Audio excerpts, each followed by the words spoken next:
Namo Vishnu Padaya Krishna Prasthaya Bhutale Srimate Bhakti Vedanta Swami Iti Namine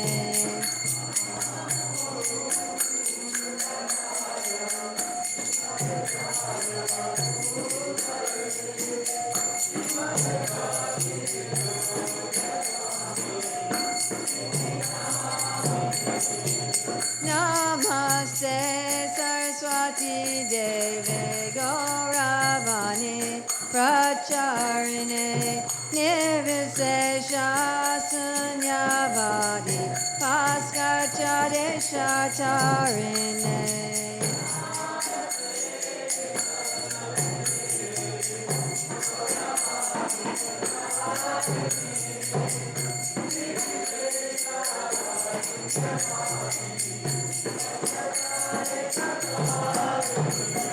Shri Krishna Chaitanya Prabhu Nityananda Shri Advaita Gadadhar Srivasadi Gaur Bhaktavrindam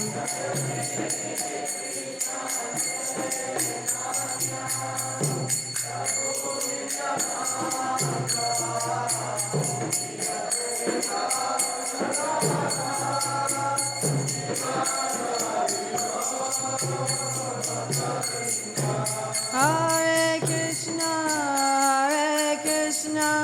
Krishna Krishna, Hare Hare, Hare Rama, Rama Rama, Hare Hare.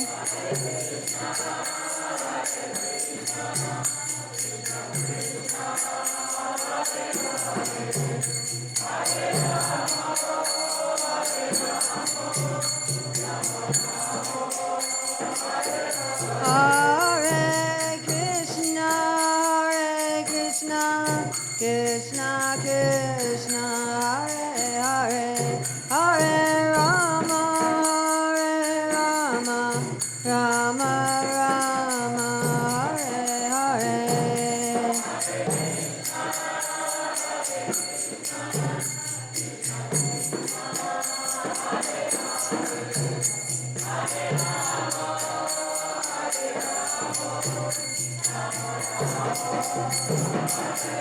Hare Krishna,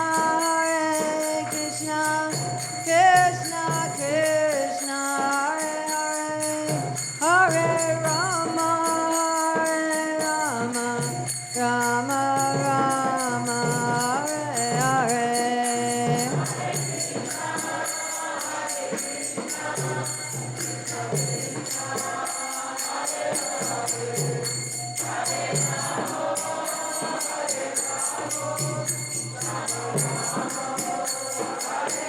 Hare Krishna, Krishna Krishna, Hare Hare, Hare Rama, Rama Rama, Hare Hare.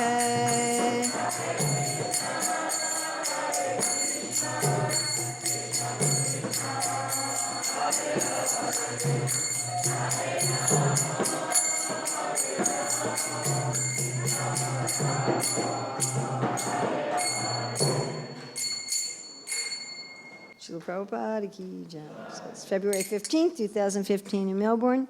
We're going to be doing an overview of the Bhagavatam second canto, and this is not going to be anything like yesterday's class. So if that's what you came expecting, you probably should leave because it's not a story. So we're first going to look at a summary of the chapters in the second canto. What's really nice about second canto Bhagavatam, the first and second canto Bhagavatam are compared to the Lord's lotus feet. And this is really our way of approaching the Lord. What's also particularly wonderful about the second canto, I find this in the second, the third, and the 11th canto, especially, of course, a little bit in other places, is there's a whole philosophy of how the world works. What is the nature of the world? How does it work? modern philosophers, they're always trying to figure out, who are we? What are we doing here? What's real? What's not real? How do we know what we perceive? And all these questions are answered in the Bhagavatam, and this is particularly one of those places. Also, what's really nice about the second canto is it gives us, in many ways, a key to how to be Krishna conscious, how to be spiritual and enlightened, even within the world, without renouncing the world, while functioning in the world. So this is just a little summary of the chapters.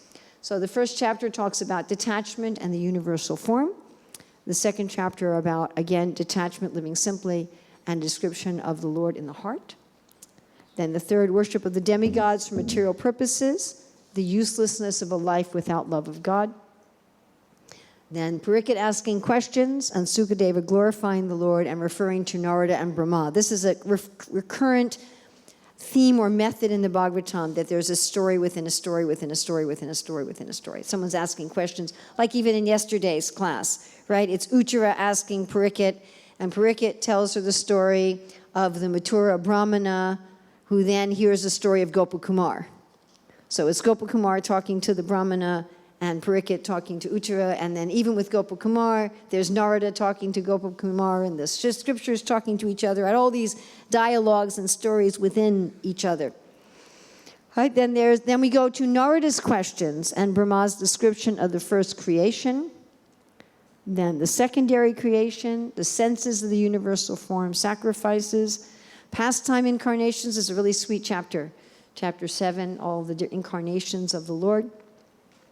And then Parikshit asking questions about the universe. And then one of the most important chapters in the whole Bhagavatam that have the 4 original verses of the Bhagavatam, which Lord Vishnu spoke to Brahma. And then the 10 divisions of the Bhagavatam. And again, a description of the universal form. So how many universal forms are described in the how many times is a universal form described in the second canto? 3 times.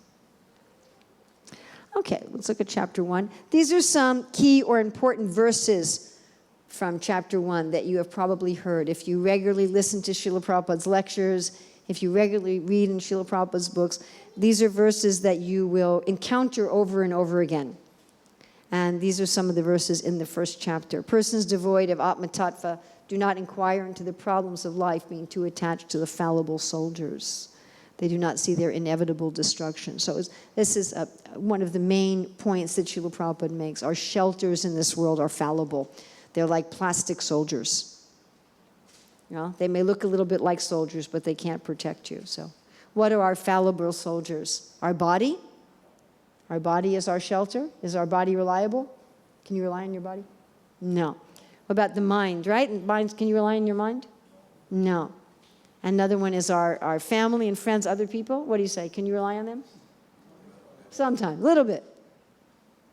Okay, another one is our things. Can you rely on your things? No. So none of these are absolute shelters. Right? I mean, I pretty much figure that when I wake up in the morning, my body's going to get out of bed and I'm going to be able to walk, but maybe not. Right? I can pretty much figure, if I need to know something and I ask my mind, where is it, my mind will know the answer, but maybe not. I pretty much know that if I need something, I can call out one of my family members, can you help me out? But maybe they'll say no. Pretty much I know when I turn on my equipment, it'll work and do what I want it to do, but maybe not. So they're fallible soldiers. And these are people, we rely on these fallible soldiers if we don't know the truth of the self. And then this next verse, one who desires to be free from all miseries must hear about, glorify, and also remember the personality of Godhead. So this is the essence of bhakti, yes?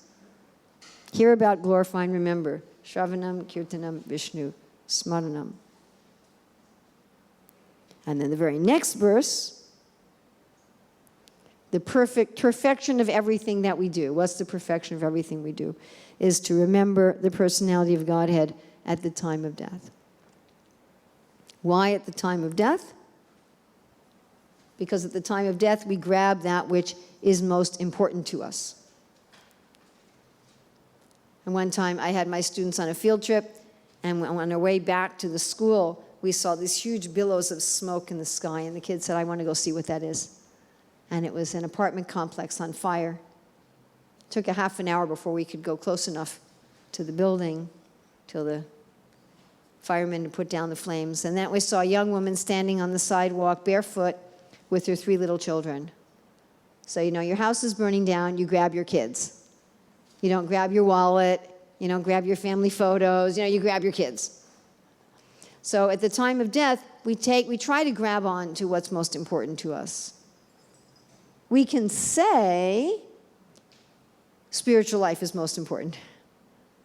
But the test is, what do we grab at the time of death? So that time of death, yam yam bapis rambravam twajachante kalebram, tam tam aveti kontaya sadatad bhava bhavita.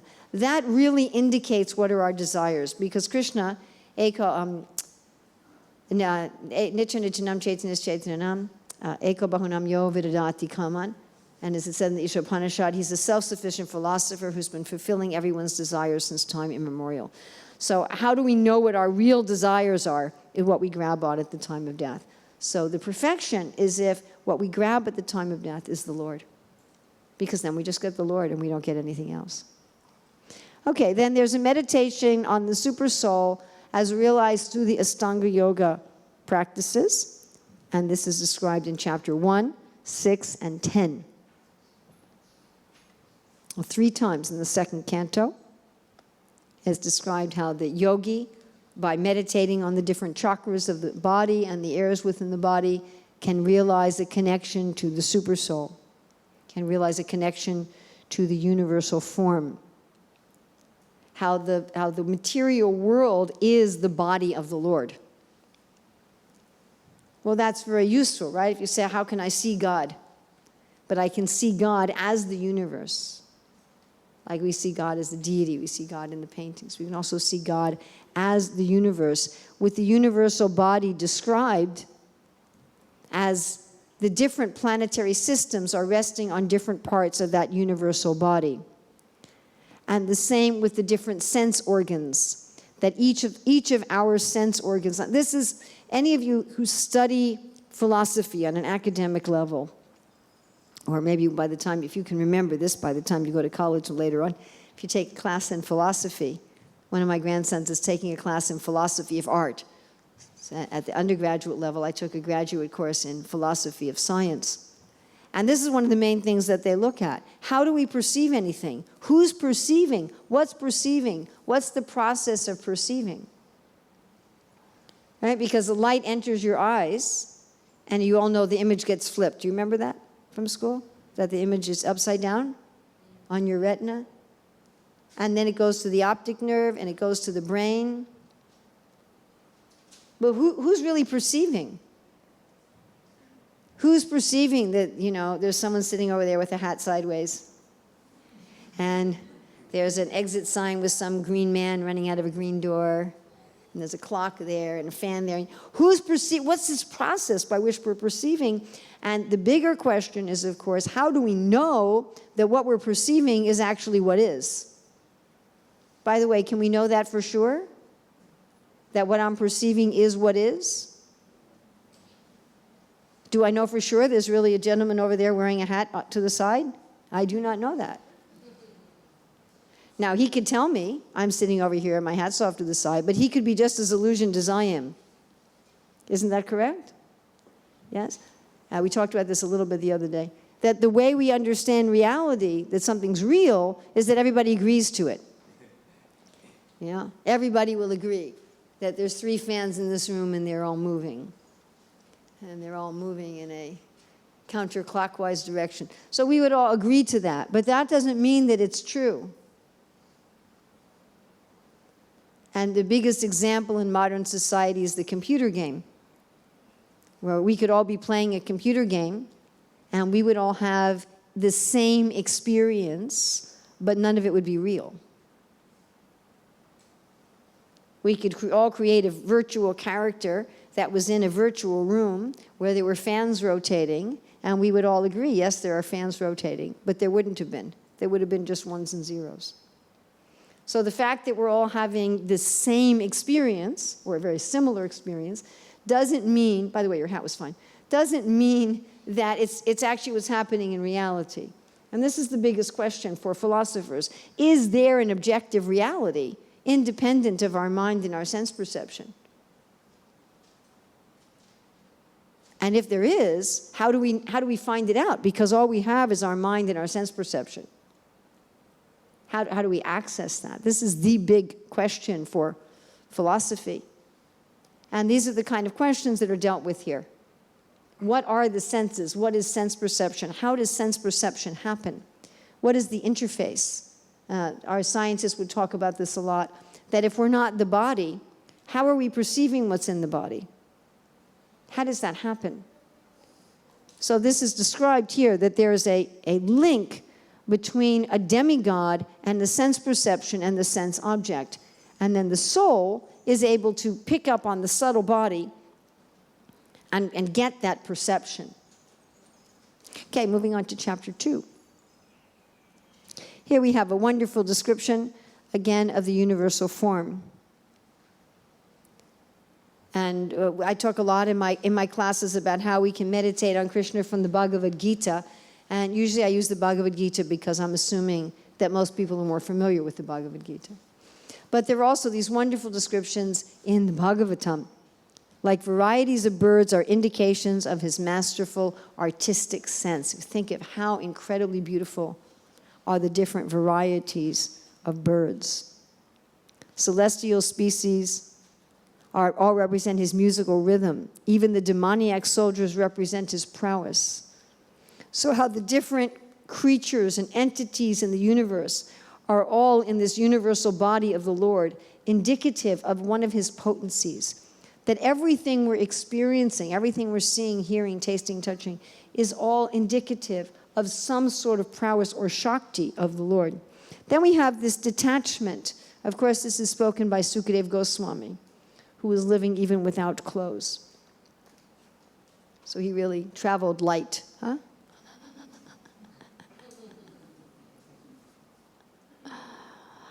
And not even clothes. What to speak of a bag? So he said, when you can lie on the earth, why do you need beds? When you have arms, why do you need a pillow? When you have your hands, why do you need spoons and forks? When there's tree bark, why do you need clothing? Of course, they wouldn't just wear the bark as bark. They'd pound it into a fabric.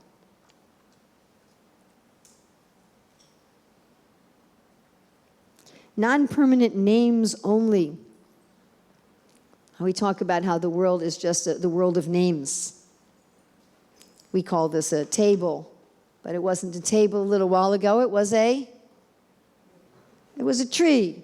Before it was a tree, it was what? It was a seed. And how did it get from a seed to a tree? Sunlight. It was sunlight and water. And then someday it will be burned, perhaps. And when it burns, then again it will manifest the heat and light from the sun. The water will come out as smoke. The earth minerals will come out as ashes. So that means it's just we're just giving this a name right now, that it's a table. It's not what it is. If something is something, then it is that something eternally. It is that something always in the past, in the present, in the future. Therefore, Krishna says, of the eternal, there's no cessation. So something that's real is always that thing. It doesn't change. Like we, the soul, we don't change. We are who we are forever. So this is just a world of names. Things are constantly changing. It seems slow to us, but in terms of universal time, they're constantly changing. And as they change, they just get different names. So in chapter 2, it's explained, even after this whole meditation on the form of the universe, that meditation on the Lord in the heart is superior. Because if you just meditate on the Lord as a universe, it's not necessarily going to invoke love. But if you meditate on the Lord in the heart, there's going to be a feeling of love. And here's this wonderful meditation on the Supersoul. His mouth expresses his happiness. His eyes spread like the petals of a lotus. And his garments, yellowish like the saffron of a kadamba flower, are bedecked with valuable jewels. His lotus feet are placed over the whorls of the lotus-like hearts of great mystics. On his chest is a kaustubha jewel engraved with a beautiful calf. The Lord's magnanimous pastimes and the glowing glance of his smiling face are all indications of his extensive benedictions. Now, also in this chapter, there is discussion of different kinds of liberation. You can merge all the material elements into yourself. We talked about liberation through sound, reversing the elements, then merging the self into the Lord. Or you can do a gradual process where you raise the life air to the top of the head and go from one planet to another. Like yesterday, Gopakumar kept going from one planet to another to go to Vaikuntha. You can also go from one planet to another and merge into Mahavishnu, moving the life air up through from the Muladhara up to the Sahasra chakra, right? From the red up to the yellow, to the green, to the sky blue, to the deep blue, and to the indigo, and to the Sahasra. And it's explained that when such a mystic passes over the Milky Way by the Sushumna is the pathway in the back, in the spine, and it's also a pathway in the universe, that he goes first to the deity of fire, and then he goes to the Sushumara, and then he goes to be with Lord Hare. So this is a path of gradual liberation. Someone asked me the other day, why are different paths indicated in the Shastra? Because not everybody will take the most direct path. So therefore these different paths are given. And then this wonderful verse at the end of chapter 2, Jiva Goswami identifies this verse as the concluding verse of the Bhagavatam. Although it's just at the end of the second chapter of the second canto. It's not at the end of the 12th canto. And he says, really, in one sense, the Bhagavatam ends at this point. And then Maharaj Pariksit goes and asks more questions. But this is the conclusion of the Bhagavatam. So wonderful verse to learn. Pivantiye Bhagavata Atmana Satam. Why don't we say it together? Pivantiye Bhagavata Atmana Satam. Katamrita Shravana Puteshu Sambritam. Punanti te Vishaya Vidustitat Swayam. Vrajanti Chach Charana Saro Ruhantikam. So Pivanti means to drink. So you drink this Bhagavatam. It's like a very nectarian drink. Katamrita. Amrita means a nectar. Mrita means death. Amrita. It saves you from death. So this wonderful drink that saves you from death. I mean, they may advertise that if you drink some green smoothie, it'll save you from death, but I don't think so. But this Bhagavatam will actually do that. And it will get you out of this path of Vishaya, this path of trying to enjoy the senses within this world. And touch Charana will bring you to the lotus feet of the Lord. So moving on to chapter 3. Chapter 3 talks about different kinds of inferior sadhana. So worship, karma yoga to the demigods, or karma yoga to go to the Brahman. And in chapter 3, it gives you a whole list. If you want this material desire, worship this demigod. If you want this material desire, worship this demigod. If you have this material desire, worship this demigod. And then it ends with, if you have broader intelligence, whether you are sarvakama, akama, whether you're mokshakama, whether you want liberation, whether you want everything in the world, or whether you just want bhakti, you should worship Krishna. And this means, people often ask the question, if I have a material desire, what should I do with it? Ask Krishna. Ask Krishna. Go to Krishna with your material desire. Better than going someplace else. Or better than going to Krishna and pretending you don't have any material desire. Krishna, please give me pure devotional service, and in your heart you're saying, I really want that red Jaguar. That doesn't work. Better to go to Krishna and say, Krishna, I really want the red Jaguar. And then with the mood of Krishna, whatever you like, rather than trying to get it independently. And the best thing is to say, Krishna, I wish I could ask for pure devotional service. Unfortunately, I also want the red Jaguar. You please do with it as you like. Give it to me or not, as you like. And then you walk away and you forget about it. And then see what he does. So here's a nice about children in Krishna consciousness, about Maharaj Pariksit, who was worshiping the deity from a young age. And Prabhupada talks about in that purport how he was also trained like this by his parents. So there's never been a religious system in the world that succeeded and prospered without children. It's never happened. If we put our energy, as far as our Krishna consciousness movement, into trying to bring people to Krishna consciousness just from the adult society, we will not succeed, historically speaking. So encouraging our members to have children, encouraging even them to have a lot of children, not like modern society, maybe you want just one or two. And then having facility for the children, that means facility in the temple building itself, facility in the community is very important. Then this very famous verse that Prabhupada says a lot, that the sun diminishes the duration of life for everyone except for the devotees. For the devotees, everything we're doing is eternal. Everything we're doing is spiritual, and therefore it stays forever. But if one is simply a materialist, everything you're doing is just like a sandcastle. It doesn't have any meaning. And the examples given is just like, the bellows in the blacksmith shop, they appear to be breathing. The tree lives for a long time. The bull is eating, it's reproducing. But what is the use of that life? And otherwise, you live just life like the examples given, the hog, dog, the camels, or the ass. Without much profit. Your eyes become like peacock feathers, and your ears become like a frog's ears that can't actually hear anything. You're not getting any profit. You're not gaining anything. At the end of life, what do you have? You're in an old age home and nobody comes to visit you anymore. And, when you die, they have 2 sentences in the newspaper. Please come to the funeral. Survived by his wife and 2 children. And that's it for your whole life. And life goes on. And all the things you did and all the important things just become useless. But not for the devotee, where everything is eternal and everything is part of our relationship with Krishna. Oh, and then this verse in the 3rd chapter, that if when we're chanting the holy name of the Lord, sometimes we cry, our hair stands on end, but if our heart doesn't change, that means our heart's made of steel. What to speak of if you chant and you don't even cry? If you chant and you cry, but your heart doesn't melt, what is the point? And if you chant and you don't even have any reaction, what is the point? That means your heart is made of steel. And one can say, well, I'm not committing any offenses. And then one can say, well, why isn't one's heart melting? That is the evidence, huh? Okay, going on to chapter 4.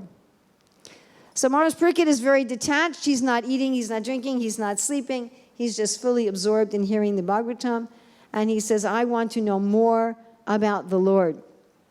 And Sukadeva Goswami then glorifies the Lord, and he's going to repeat Narada and Brahma's comments. And this, of course, is a very important verse in this chapter. That even very low-class people, very sinful people, if they take shelter of the Lord, can become completely purified. Om apavitra pavitra vasavastaham gatopiva yat smart pundarikaksham yabayan yantarasuti Shri Vishnu, Shri Vishnu, Shri Vishnu. That purified or unpurified, or even having passed through all situations, one who remembers the lotus-eyed Lord is purified within and without. So this is our principle. And this is such an important principle. I've talked a lot about pure bhakti versus mixed bhakti. Mixed bhakti says, first you have to be purified and then you can think of Krishna. And bhakti says, start thinking of Krishna, and thinking of Krishna will purify you. Even if you're the most sinful of all sinners, even if you're very degraded, whoever you are, whatever you are, simply by absorption in the Lord, that is enough to accomplish everything. Then going on to chapter 5. Here we have a wonderful description of the primary creation from Mahavishnu. There's a big controversy in the world. How did the universe come about? Was it that just God said, let there be creation, or was there some exploding chunk? And generally they think you're simply having to decide between the exploding chunk and the nothingness, or the God who just said, let there be creation. Because in most of the modern world, they think the only creation story is the biblical creation story. And without any quarrel with the biblical creation story, it's very much of a summary. It's kind of like if you said, okay, we're going to build this kitchen. Aniruddha Prabhu came and gave a talk, let's build the kitchen, and then there was a kitchen. Yeah. Like sometimes people ask me, how did you become a devotee? I said, well, I read the Bhagavad Gita and I became a devotee. But if I really tell the story, it's about 4,000 words. I know because I've written it down. But I could say, I got a Bhagavad Gita and I became a devotee. So you can say, God said, okay, let there be creation, and there was creation. Or you can give the details. So these details are given in this chapter. How does the creation come about?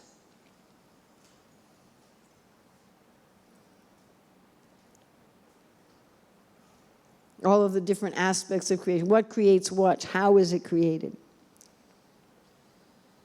So again, if one has some mind for science and just being able to look at the creation through this lens of how did God create. You all know this is a summary of the second canto, right? We're not like learning the whole second canto. Okay, so you don't expect me to go into detail on all this, right? Good. Okay, going to chapter 6. Again, we have the universal form in chapter 6. So there's a real emphasis in the second canto on the universal form. And how important, again, this first and second canto are the lotus feet of the Lord. How important it is to first see the Lord in the world around us. I don't think he's here right now.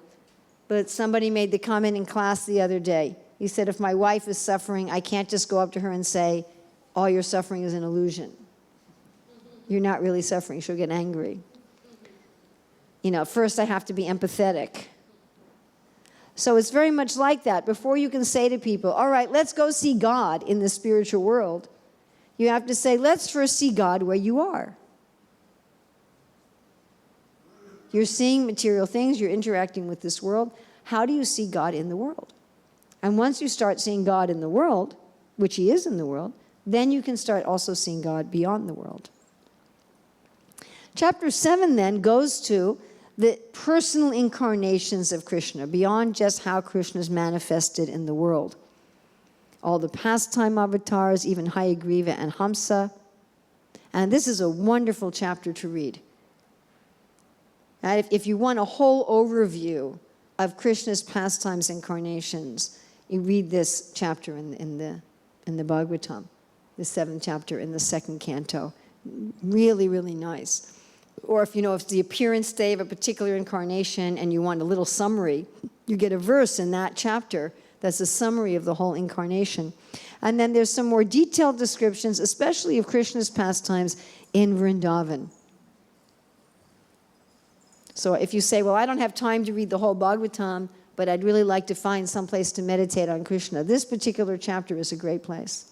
If you wanted to find a chapter that you were going to memorize in the Bhagavatam just for your own meditation, this chapter isn't such good for memorization as preaching verses. We've mentioned some of those in the beginning in chapter 1, chapter 2, chapter 3, but especially here for meditation verses and meditation on Krishna would be that chapter. Then going on to chapter 8. So here Maharaj asks some important questions. And it's interesting because we're now reading in the Bhagavatam, in Canto 3, very similar questions being asked by Vidura to Maitreya. And this, of course, is the main question that everybody asks. What am I doing here? How did I get this body? Why am I suffering here? What's my purpose here? Isn't that the question?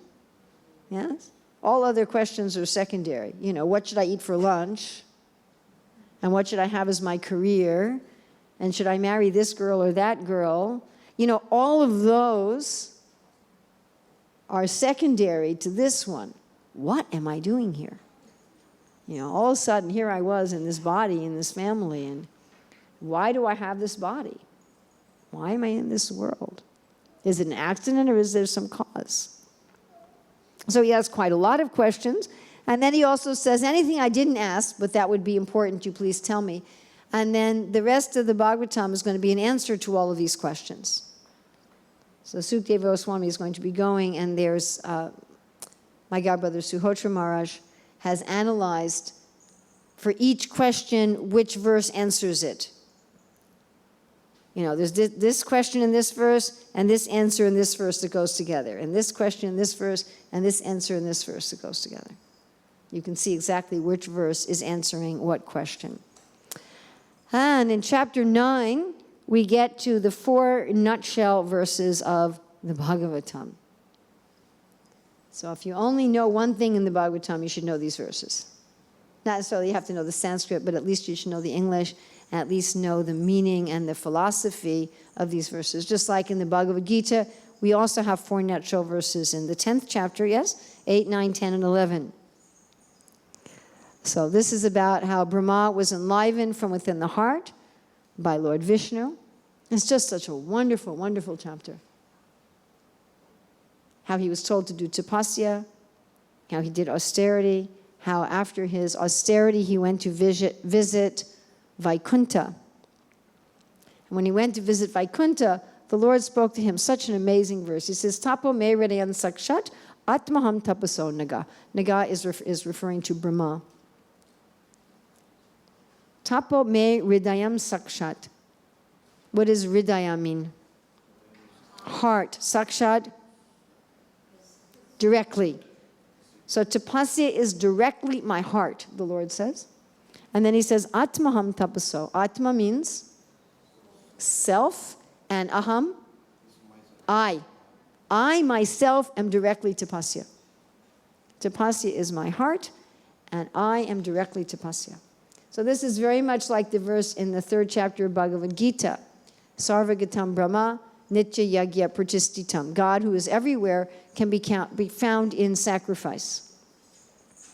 Now, this is, of course, very strange. The word tapa literally means suffering. It also has something to do with heat, with fire. The same with yagya. Yagya, sacrifice. If you think of sacrifice, you think of difficulty, right? I'm going to undertake some sacrifice. I'm going to undertake some penance. I mean, here, Prabhupada's translating this as penance. Penance usually means I've done something wrong, and therefore I rectify it with taking some trouble. Why would God always be found in things like sacrifice and austerity and penance? I would think you'd find God in celebration and joy and light and, yes? God is an Anandamaya Vyasat. He's always joyful. He's full of joy. Why is he found in austerity and penance? Anybody have some idea? Why is he saying, this is my very heart?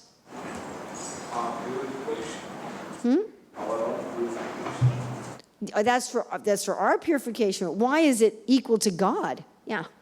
I think because God sustains everything, so he is giving, always giving, and so that's... This is so nice. Who is the biggest giver? Krishna. I mean, we can be a philanthropist. I can be very proud. You know, I've just given $10,000 to this or something. Well, if you're really a big philanthropist, you know, I've given $1 million, whatever. I've given 10 million. I've given 90% of my wealth in charity, whatever. But who can be a bigger giver than Krishna? And why is he giving? Love. Only love. Only love. The greatest joy is to be found in love, and love is expressed through giving. That's what it means to love. Isn't it? Unconditionally. Huh? Giving unconditionally. Giving unconditionally. Yes, that's what it means to love. Giving without expectation of return, without even expectation of gratitude or acknowledgement. I mean, Krishna is giving to all of us, are we acknowledging Krishna in every breath of air? We're not even noticing that we're breathing. We don't even notice it. I mean, I met one friend of mine who's now on dialysis. You know what that means, to be on dialysis? It means you can't urinate anymore. And he was saying, oh, I'd be so grateful if I could just urinate again. And I was thinking, you know, we just don't even think about it. I digest my food, and I can urinate, and I can see, and I can hear, and I can move my hands, and I have food to eat. Everybody have enough food to eat? Do you eat different things every day, or you eat exactly the same thing every day? Different things. Do you wear exactly the same clothes every day, or do you have different clothes? You want just one set of clothes? You know? So he's giving so much. He's giving so much. So this is joy. How interesting. Materially, we think that joy means that I take for myself. That's what materially we think that joy means. That I will get happiness by taking as much as possible. But Krishna, who's a supreme happiness, is giving as much as possible. And if you want to find God, you find God in sacrifice and in giving, out of love. Not sacrifice and giving in a calculated way, but sacrifice and giving out of love. So Brahma asked some questions. He asked about the spiritual material forms of the Lord. He asked about Maya and Yoga Maya. He asked how the Lord carries out his pastimes, and he asked for instructions. And the acharyas say that Krishna answers in 4 verses so that materialists won't understand. All of the scriptures are like that. They're kind of in these layers that you really only understand when you go deep into them. Anyway, that's fun. Not only is it efficient that you can give many layers of instruction with one verse to many different people. It's very efficient, yes? One instruction that can be understood differently by a lot of people. But it's also a whole lot of fun. Don't you like communicating in code with somebody and other people around that understand what you're saying? Isn't that enjoyable? So Krishna also likes that.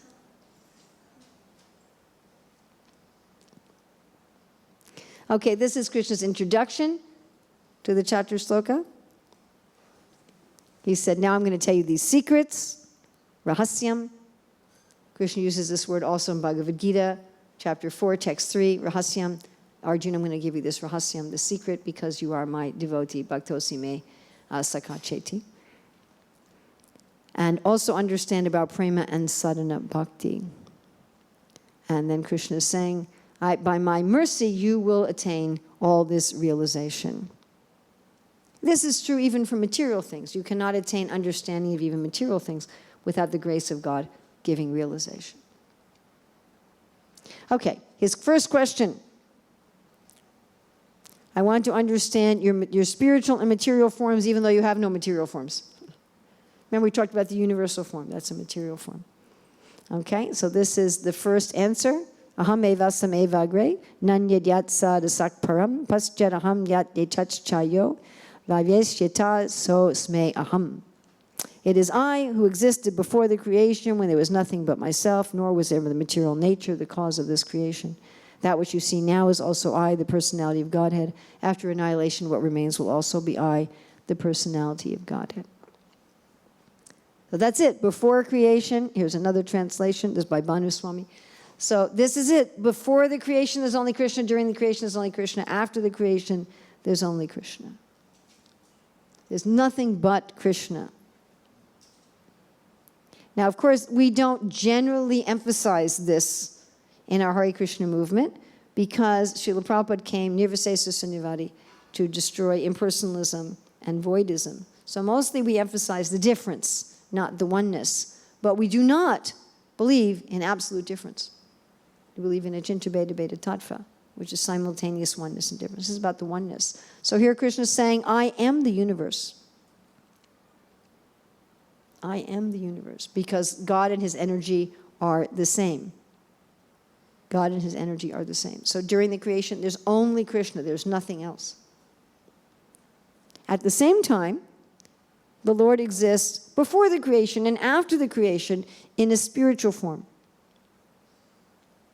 So he exists as the material form of the creation, as the universal form, and before and after in a spiritual form. And Prabhupada really emphasizes these words, aham, and I alone existed. So the argument given here is when you say Krishna exists before, during, and after, even if he's not performing the activities of creation, still he exists.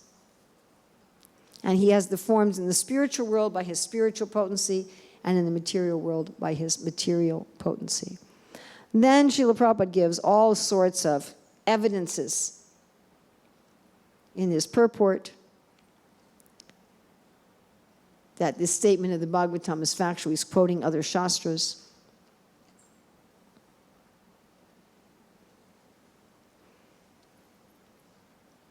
And then this example is given, just like the spider with the web. The web is nothing but the spider, yes? Can you say the web is not the spider? The web is the spider. It comes from the spider's body. It's part of the spider's body. And yet, it's not the spider. Right? So it's a spider, and it's not the spider. So this material creation is nothing but the Lord. And yet, it's different from the Lord. So this is Brahma's question. And here is the answer. O Brahma, whatever appears to be of any value, if it was without relation to me, has no reality. No, it is my illusory energy, that reflection, which appears to be in darkness. This is the answer as to what is illusion. We talked about this in the morning class. What is illusion? Illusion means to see that there's something that's separated from Krishna. If I perceive my body, myself, the speaker, this floor, anything, as separate from Krishna, that is illusion. And of course, it's not just everything's related to Krishna, but it's practically using everything for Krishna. That I'm not an illusion is demonstrated by what do I do with everything in the world.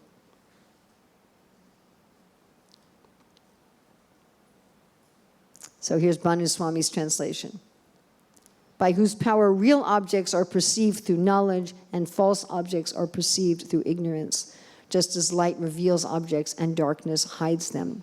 Or one should understand my yoga maya, by whose power some objects are revealed and some objects hidden from the person who's realized the Lord, just as light reveals objects and darkness hides them. So the material energy is hiding things and yoga maya is revealing things. So Maya, we were talking about this also in our morning classes, that the material energy acts somewhat favorably and partially unfavorably. It depends on how you're dealing with the material energy. And once you realize that the super soul is everywhere, then you're not under Mahamaya, then you're under Yoga Maya.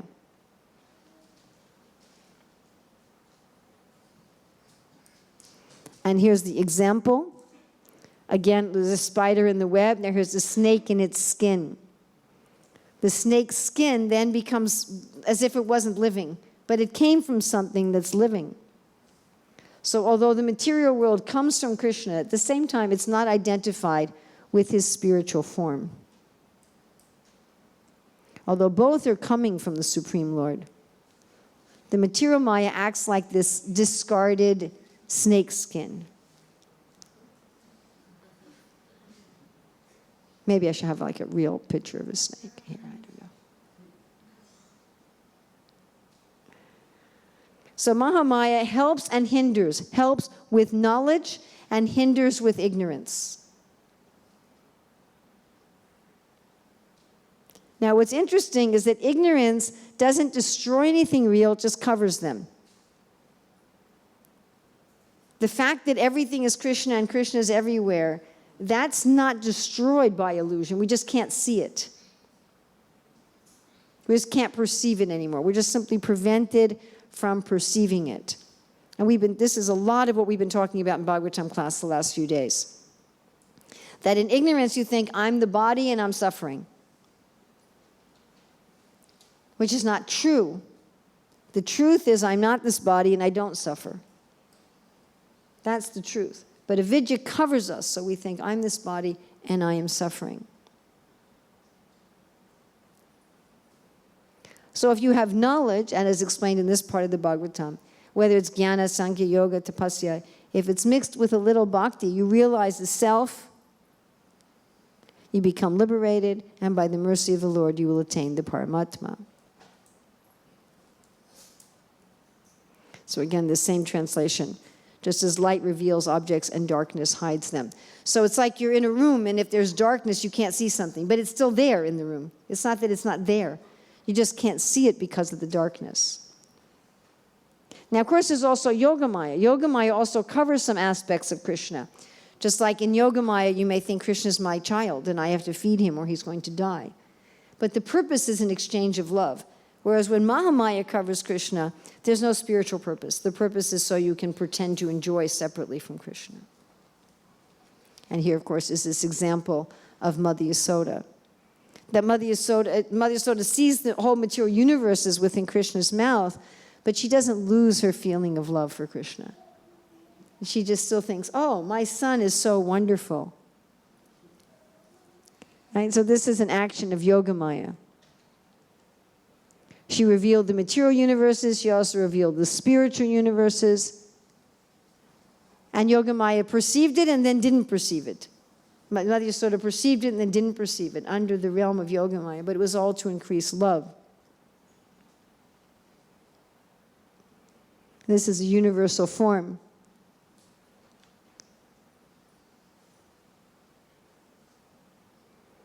So Arjuna, when he saw the universal form, his prema was restricted. Right? He didn't feel so much that he was like Krishna's friend. And when he saw the universal form, he wasn't able to see the original form of Krishna, even though that was still present. And later he had to say, Krishna, please show me your universal form. So again, this is talking about revealing and covering. Here's another example of when Brahma stole the boys and the calves.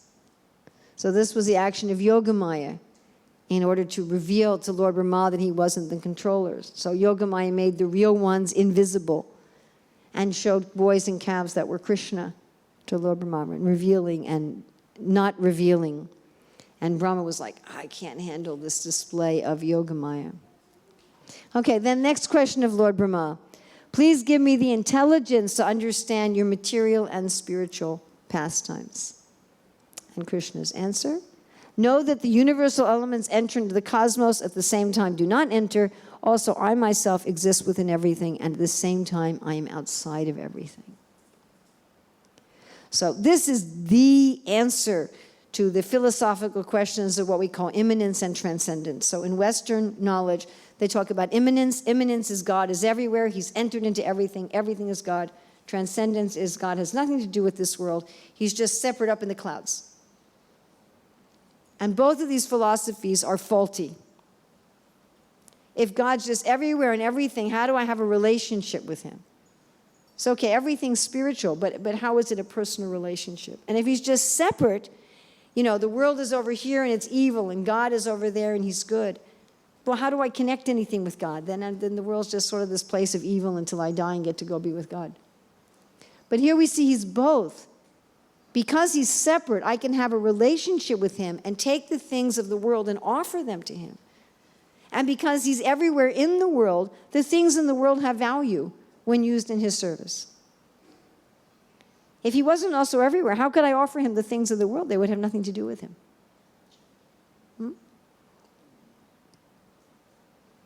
So this verse can also be translated that just as the elements enter into all beings and also remain separate, I enter into all beings and remain separate. In past times related to the material world, I'm detached, and in past times related to the devotees, I am attached. This verse is very deep. I mean, this is the kind of verse you could really get into for a month or a year. How is it that the unattached, self-sufficient Lord feels attachment to his devotees? If you have everything, would you be attached to anything? If you yourself are the source of anything? But yet he's attached to his devotees. And this is compared to the fire element, which produces all kinds of lamps, all kinds of fire. So like Krishna produces everything within the world, that fire pervades everything. So without attachment in relation to the elements and the living beings within the material world. This is very sweet. This is by Vishwanath Chakravarti Thakur in his commentary. He's saying that what Krishna is saying is, my pastimes are without attachment in relation to the elements and the living beings within the material world. That Krishna is saying, I have no desire to enjoy anything within the world. But I do want to show myself to my obedient devotees who have entered my heart, who have perfected themselves and who bowed to me. Sometimes not entering their hearts, I remain separate so that they can see my form. This is another way of explaining when Krishna is saying, I enter into everything, and yet I haven't entered into everything. And here we're looking at some of the layers of meaning. We can think of that, okay, that's a philosophical concept that God is everywhere and yet he's separate. But it's also talking about this relationship of rasa and love of the Lord and his devotees. Okay, as long as you're detached from me, I'm somewhat detached from you. But if you're attached to me, then I'm going to be within your heart, but I'm also going to come outside your heart and show myself to you personally. And this is also very nicely explained in Madhurya Kanambani, how at the stage of bhava, that one is seeing the Lord within the heart. At the stage of prema, the Lord removes himself from the heart and comes before the senses of the devotee. Can you think of what devotees in the Bhagavatam had this experience? They were meditating on the Lord in the heart, then he disappeared. And they, Narada and Dhruva. And then, oh, wait a minute, I was meditating on him in my heart, and now he's gone. Where'd he go? And then, oh, there he is. And Vishnu Chakravarti going on, I desire that my fragrance enters their nostrils and desire to fill their ears with the nectar of my sweet voice, speaking with them and answering them. I desire to make their limbs experience the sweet softness of my body by touching and embracing them. So for this purpose, the Lord reveals himself outside to the devotees. And this is fascinating. I mean, the concept here is that the Lord becomes the object of pleasure for the devotees. Instead of taking pleasure in the energy of the Lord, Krishna wants us to take pleasure in him. And we can think of this again in terms of even our material relationships. Right, let's say you have some very rich person and you're enjoying you're a guest in this rich person's house and you're enjoying their delicious food and their swimming pool and riding around in their limousine, but you don't spend any time with them. Would they be happy? No. So they're saying, hey, did you just come to enjoy my energy or did you come to enjoy me? Right? Now, Krishna doesn't want us to enjoy him in an exploitive way, but he wants us to enjoy his presence because isn't that part of love, that you like being with somebody? You enjoy their company. Isn't that one way you know somebody loves you? They like hanging out with you. Yes. So Krishna very much wants to give his devotees this pleasure of his vision, his fragrance, his touch, his sound, and so forth. Directly. And here we are just trying to enjoy the energy, and not even the superior energy. We're trying to enjoy the inferior energy. Okay, then Brahma's question. He said, I want to carry out your instructions without lethargy. I want to have enthusiasm and not false pride. So this is, I think, one of our main questions. Also, how can I always be enthusiastic in spiritual life without false pride? And then here's the answer. A person who's searching after the supreme absolute truth, the personality of Godhead, should most certainly search for it up to this in all circumstances, in all space and time, and both directly and indirectly. And especially Vishwanath Chakravarti Thakur goes into a real deep, again, understanding of this. He says, if you want to know the best sadhana and the best prema, you have to surrender to Guru, to learning positive results by performance, lack of results by non-performance, and in all times and in all places. This verse particularly talks about how bhakti is available to everyone, that one should search out the absolute truth in all times, in all places, and in all circumstances. And we're going right back to that verse that we had earlier, right? In chapter 3, akama sarvakamava mokshakama udaradi tivrena bhakti yogena yajeta purusham param. That if you really have udaradri, if you really have developed intelligence, no matter who you are, no matter what desires you have, one should go to the Supreme Personality of Godhead. Okay, that those who don't have bhakti, they can't get any real benefits. This is also in the second canto in chapter 4. One has to look for Krishna everywhere. Without looking for Krishna, whatever else you do, it won't give you anything tangible. Is also explained in the 17th chapter. Ashwarayahutam datam tapastaptam kritam chayat asari chuchite parta nachitat pretino iha. Anything that's not connected with Krishna will leave. Because anything not connected with Krishna is what? Illusion. It's not real. So anything you do without connection with Krishna, it's not going to lead to any kind of tangible benefit. So Krishna is saying in all times, in all places, and for all people. So if we want to compare bhakti to other things in terms of time, so in terms of time, fruitive activities is done until you get your fruit, then you stop doing them. So it's not done at all times. You work, you get what you wanted to get, and then you stop. You can't say it's eternal. Yoga is also practiced until you get your powers, then you stop. Now, Hiranyakashipu went and did his yoga. When he got his bed, he stopped. He didn't keep doing yoga anymore. Right? Sankhya is performed only until you get knowledge. You're analyzing philosophy, and once you understand it, you stop. Right? You go to school, you take your courses, you get your degree, and then you don't go to school anymore. Jnana is performed only until you're liberated. Then you're not engaged in jnana. But bhakti is performed always. So this is when Krishna is talking about they should search for me at all times. Also all kinds of people. Even those who are interested in karma and jnana. Even those who are fallen, those who are elevated, those who are intelligent, those who are foolish, those who are healthy, those who are crippled, those who are sane, those who are not so sane. Right? Anybody. The other practices can only be done by certain people. You can only do jnana if you're a very developed philosopher. You can only do Astanga yoga if you're already very detached. You can only do karma if you're very pious. But bhakti, anybody can do bhakti. And in all stages of life. Prahlad in the womb, Dhruva when he was a young boy, Ambarish when he was a youth, a Jamil at the last moment. Any place. You can do bhakti in Melbourne, you can do bhakti in Vrindavan, you can do bhakti in a boat in the ocean, you can do bhakti in your house, you can do bhakti in your car, you can do bhakti anywhere. That's the meaning in regard to sadhana. Another meaning of this verse is in regard to rasa. So if you want the highest truth, you'll experience this rasa, this relationship, which has bliss in meeting and separation, and which continues in all places eternally. And Vishwanath Chakravarti Thakur describes the meaning of this verse in this way. Among all things desired to be known, one should desire the highest realization of rasa, which will be tasted in servitude, friendship, parental, and conjugal, by direct contact and in separation, in all places, in all universes. In all places like Vrindavan, in the presence of servants, friends, elders, and gopis at all time, continually, even when the universe is destroyed.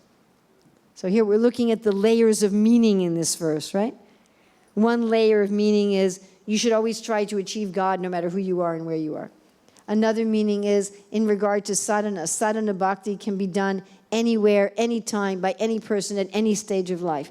And another meaning is this relationship, this sweet relationship with Krishna, this rasa on very high levels of bhakti, can also exist anywhere, at any place, at any time, in both union and separation. And this is explained by Bhaktivinoda Thakur. What is the process of attaining rasa? The meeting and separation of the cows and the cowherd boys, who are all expansions of Krishna. Then yet another meaning. This verse can also be understood in terms of jnana, in terms of liberation. If you want to know the self, if you want to know Brahman, then you should seek out the self which exists in all places and at all times, and which is not different from the Atma, and in the Atma not different from the universe. So someone else a jnana yogi can read the Bhagavatam, and then they get a different meaning from this verse. Isn't that nice that Krishna can do this? Going on to chapter 10. Here, chapter 10 gives the definition of what is a Purana. This is the Bhagavat Purana. So what does it mean to be a Purana? And another description of the universal form. 3 descriptions of the universal form in this canto. And here's the Sanskrit list of all of the 10 parts of the Bhagavatam. And here are the different parts of the Purana. So, Sarga Visarga, Sthana Posana Uti, Manvantara, Ishanukata, Nirodha Mukti, and Ashraya. Creation, that means the big creation, secondary creation, the maintenance of the creation, the mercy of the Lord, the impressions of the jiva, the conduct of the manus, or the maintainers of the universe, the stories of the incarnations, the destruction, liberation, and the ultimate shelter. So in order for something to be called a Purana, it has to have all of these parts in it. And all of these parts are existing in this Bhagavat Purana. So this is described in this chapter very, very briefly. And then there's another description of the universal form. And here again, the relationship between the senses, the sense objects, and the living entities. How do we perceive anything? That we perceive anything through the senses of the universal form as acting through the particular demigods in the universe. So this was a very quick run through the second canto. We were really kind of racing at top speed. But I hope you enjoyed this. It'd be nice to have one of these eventually for every canto of the Bhagavatam. So thank you very much. Srila Prabhupada ki jai.